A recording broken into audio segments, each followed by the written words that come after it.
Hello मित्रांनो, माझे नाव आहे आशिष आणि आजच्या व्हिडिओमध्ये आपण बघणार आहोत सुरक्षितता व सुरक्षिततेचे नियम, सेफ्टी अँड सेफ्टी रूल्स. तर मित्रांनो, हे आपली फर्स्ट क्लास आहे आणि ह्या चॅप्टरचे आपण पहिला टॉपिक घेणार आहोत सेफ्टी रूल्स. मित्रांनो, सेफ्टी म्हणजे सुरक्षितता. सगळ्यांच्या लाईफमध्ये सेफ्टी हे किती इम्पॉर्टंट आहे सगळ्यांना माहितीच असेल, कारण की आपण कुठं पण काम करतो, कुठं कंपनीत काम करतो, कुठं पण आपल्याला सगळ्यात पहिले सेफ्टी इम्पॉर्टंट आहे. आपल्यासाठी सेफ्टी यासाठी इम्पॉर्टंट आहे कारण जिथं पण आपण काम करतो तिथे आपल्याला धोका नाही झाला पाहिजे म्हणून. आणि मित्रांनो, सगळ्या कामासाठी सगळ्यांचे अलग अलग सेफ्टी आहेत, सगळ्यांचे अलग अलग रूल्स आहेत. तर आम्ही बात करणार आहोत इलेक्ट्रिक क्षेत्राबद्दल सेफ्टीच्या बाऱ्यामध्ये. मित्रांनो, कोणत्याही जॉबसाठी सुरक्षिततेची माहिती असणे आवश्यक आहे आणि मोस्ट इम्पॉर्टंट इलेक्ट्रिक क्षेत्रामध्ये सेफ्टी घेणं बहुत जरुरी आहे, कारण की सगळ्यांना माहिती असेल कारण की इलेक्ट्रिक काम किती खतऱ्याचे असतात. आणि विद्युत ही एक उत्तम नोकरीसारखी सेवा करते, परंतु आपल्याकडून काम करत असताना थोडीशी जरी चूक झाली तर ती माफ करत नाही. तर आता मी बघणार आहोत सगळ्यात पहिले टॉप 10 सेफ्टी रूल्स. तर पहिला रूल आहे मित्रांनो, विजेचा कोणताही काम अर्हताप्राप्त व्यक्तीनेच करावे. मतलब मित्रांनो, ज्यांना पण ह्या कामचे नॉलेज आहे त्याच लोकांनी हा काम करावे, कारण ज्यांना पण नॉलेज नाही राहील आणि तो काम करेल तर मोठे मोठे अपघात होऊ शकतात, कारण की हा काम विद्युत क्षेत्राचे आहे. दुसरा रूल आहे मित्रांनो, लाईव्ह सर्किटवर काम करताना सर्वप्रथम टूल्स व त्यावरील इन्सुलेशन तपासून पाहावे. मित्रांनो, आपल्याला विद्युत शॉक बसू नये म्हणून आपल्याला टूल्सवरतील इन्सुलेशन बघणं बहुत इम्पॉर्टंट आहे. तिसरा रूल आहे मित्रांनो, योग्य कॅपॅसिटी असलेल्या फ्यूजेस सर्किटमध्ये वापरावे. आणि मित्रांनो, फ्यूज टाकताना आपल्याला सप्लाय बंद करायचे आहे. चौथा रूल आहे मित्रांनो, सॉकेट, प्लग आणि स्विचेस यासारख्या ॲक्सेसरीज आणि अप्लायन्सेस योग्य कॅपॅसिटीचे वापरावे.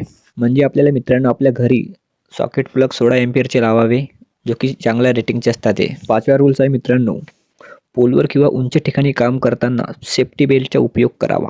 आपण कुठं पण उंच ठिकाणी काम करत असतो, पोलवर चढतो किंवा कुठं पण, तर आपल्याला नेहमी सेफ्टी बेल्टचा उपयोग करावा. सहावा रूल आहे मित्रांनो, कोणतेही उपकरण सुरू करण्यापूर्वी त्याच्या ऑपरेशनची पद्धत निश्चित माहिती करून घ्यावी व नंतरच उपकरण सुरू करावे. म्हणजे मित्रांनो, आपल्याला कोणतं पण काम करायचं आहे त्या कामाची आपल्याला इन्फॉर्मेशन आधी घ्यायची आहे, त्यानंतरच तो काम करायचा आहे. अगर त्या कामाची आपल्याला इन्फॉर्मेशन राहीलच नाही आणि तो काम आपण करू तर अपघात होऊ शकते, धोका होऊ शकते. त्यानंतर सातवा रूल आहे, स्विच पॅनल किंवा कंट्रोल गिअर हे ऑपरेट करताना त्यावर काम करताना रबर मॅटवर उभे राहावे. आपल्यावर इलेक्ट्रिक शॉक बसू नये म्हणून आपल्याला नेहमी रबर मॅटवर उभे राहावे किंवा सेफ्टी शूजचा वापर करावे. त्यानंतर आठवा रूल आहे, पाण्याच्या पाईपलाईनला अर्थिंग जोडू नये, कारण पाण्याच्या पाईपलाईनला अर्थिंग जोडल्यानं आपल्या घरी धोका होऊ शकते, अपघात होऊ शकते. त्यानंतर आहे मित्रांनो नववा रूल, इलेक्ट्रिक साधनांना आग लागल्यास आग विझवण्यासाठी पाण्याचा वापर करू नये.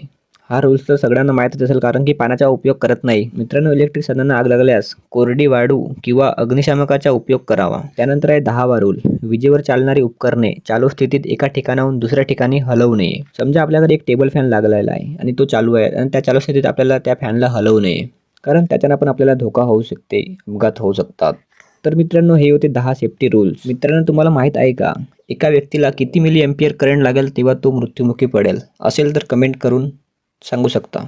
चला मित्रांनो, मी सांगते. एका व्यक्तीच्या शरीरातून 40 मिली एम्पियर ते 50 मिली एम्पियर करंट वाहून गेल्यास तो व्यक्ती मृत्युमुखी पडेल. तर मित्रांनो, तुमच्यासमोर एका व्यक्तीला करंट लागलेला आहे, तर त्यावेळी तुम्ही सर्वात पहिले काय कराल? कमेंटमध्ये सांगू शकता तुम्ही. तर मित्रांनो, तुमच्यासमोर एका व्यक्तीला करंट लागल्यास सर्वात पहिले तुम्ही मेन स्विच ऑफ कराल. ते शक्य नसल्यास तुमच्या आजूबाजूला काडी असेल, लाकडी काडी किंवा PVC पाईप असेल, यांच्या सहाय्याने जो व्यक्ती विद्युत संपर्कात आलेला आहे त्याला अलग कराल. तर मित्रांनो, हा होता आपला first class safety and safety रूल्सवर. आणि याच्यानंतर पण ह्या चॅप्टरवर अजून टॉपिक्स घेणार आहोत आपण इम्पॉर्टंट. आणि हा चॅप्टर संपल्यानंतर आम्ही MCQ क्वेश्चन घेणार आहोत. तर मित्रांनो, आजच्यासाठी फक्त एवढाच. भेटूया दुसऱ्या व्हिडिओमध्ये. व्हिडिओ पसंत आली असेल तर व्हिडिओला लाईक करा, चॅनलला सबस्क्राईब करा.